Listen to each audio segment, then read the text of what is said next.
Hi guys, எல்லோரும் எப்படி இருக்கீங்க? நான் வந்து நல்லா இருக்கேன். எல்லோரும் வந்துட்டு நல்லா இருப்பீங்கன்னு நினைக்கிறேன். அப்புறம் வந்துட்டு நான் வந்து இப்போ டிகிரி பண்ணிகிட்ருக்கேன். நான் உங்ககிட்ட சொல்லியிருக்கேன். அப்போ வந்துட்டு அதோட அசைன்மெண்ட்ஸ் தான் பண்ணிகிட்ருக்கேன்.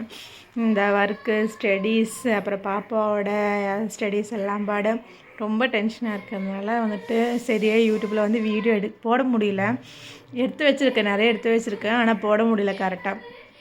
எப்படி போடுறது, என்ன பண்ணுறது, எப்படி வாய்ஸ் ஓவர் கொடுக்குறது, இதெல்லாம் சத்தியமாக தெரியாது எனக்கு.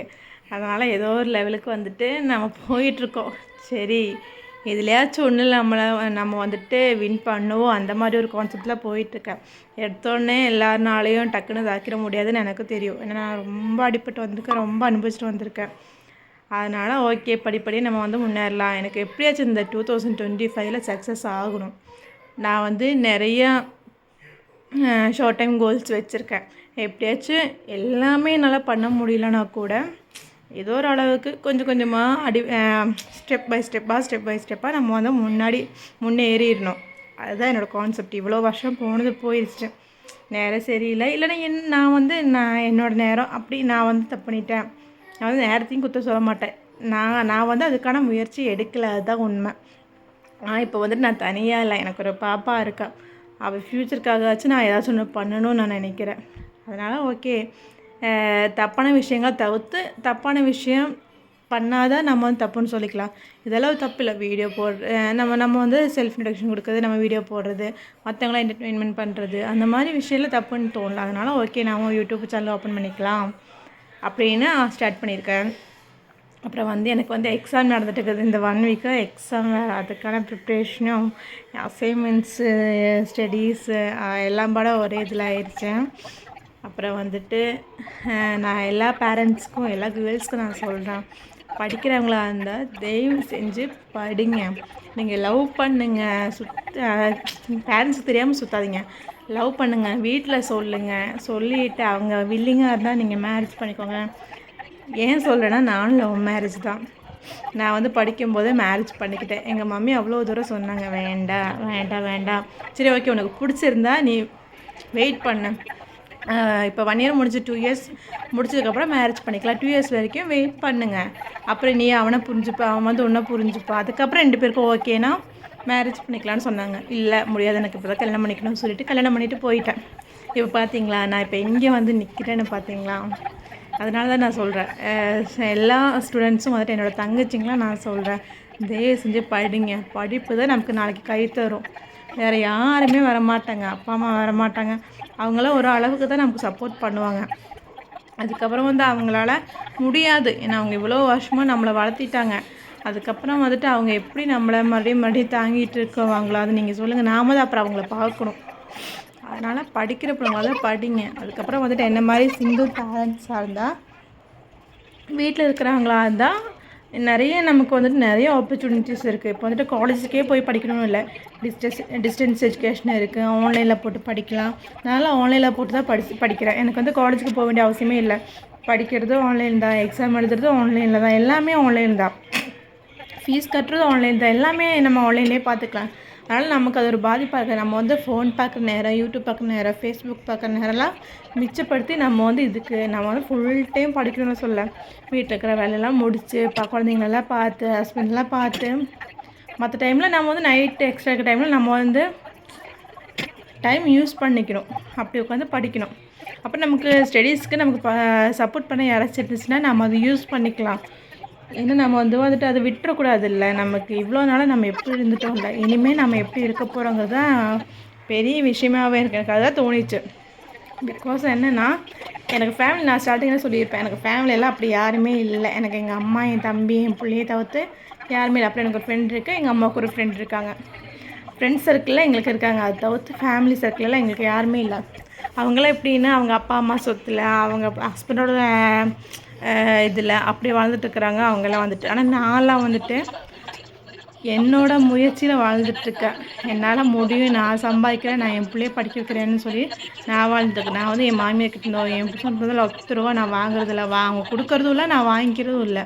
என்னால் முடிஞ்ச அளவுக்கு நான் ஒர்க் பண்ணிகிட்ருக்கேன். முடிஞ்ச அளவுக்கு நான் என்னோடய எஃபர்ட் போட்டுட்ருக்கேன். அதுலேருந்து வர சேலரி நான் பாப்பா படிக்க வச்சுட்ருக்கேன். நான் என்னையே படிக்க வச்சுட்ருக்கேன்.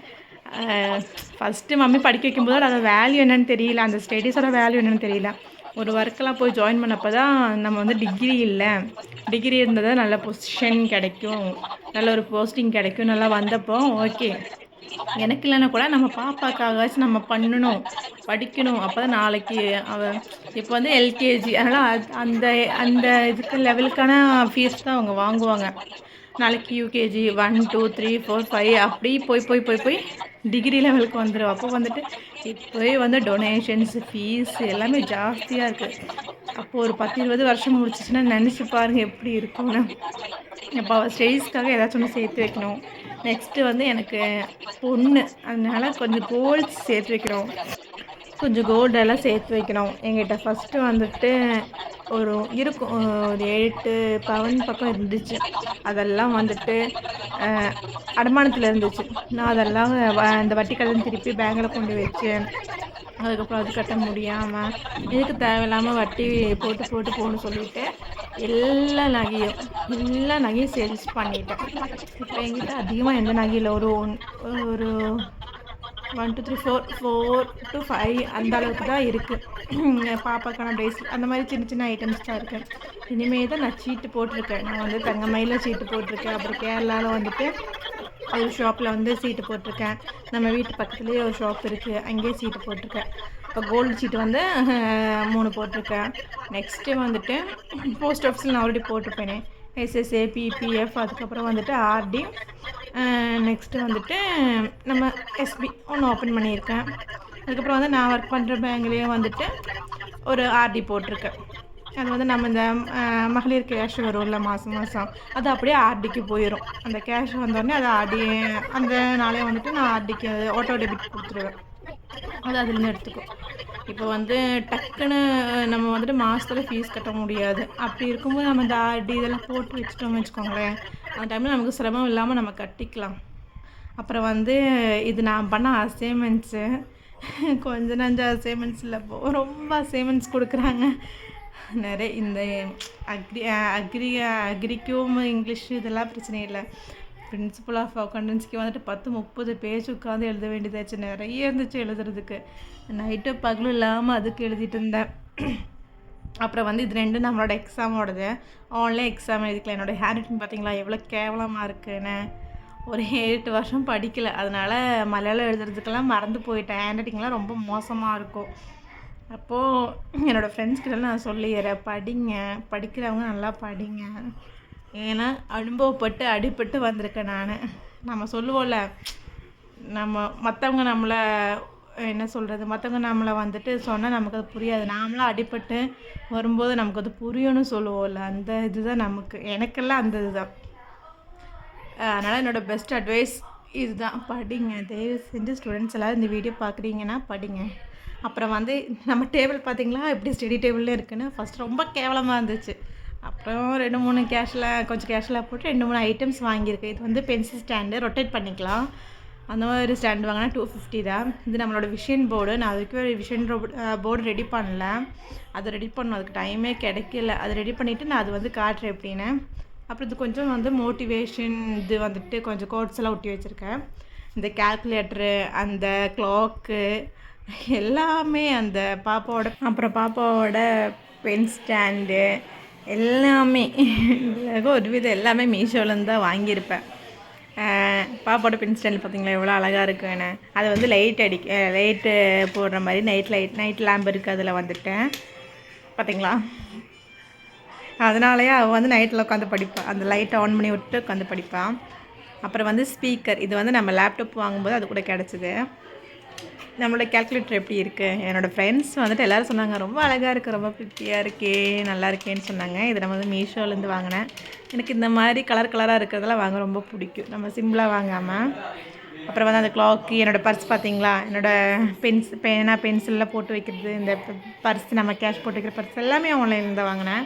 இதை பார்த்துங்க எப்படி சுற்றுதுன்னு, அழகாக இருக்குல்ல ஃப்ரெண்ட்ஸ். எல்லோரும் சப்போர்ட் பண்ணுங்கள்.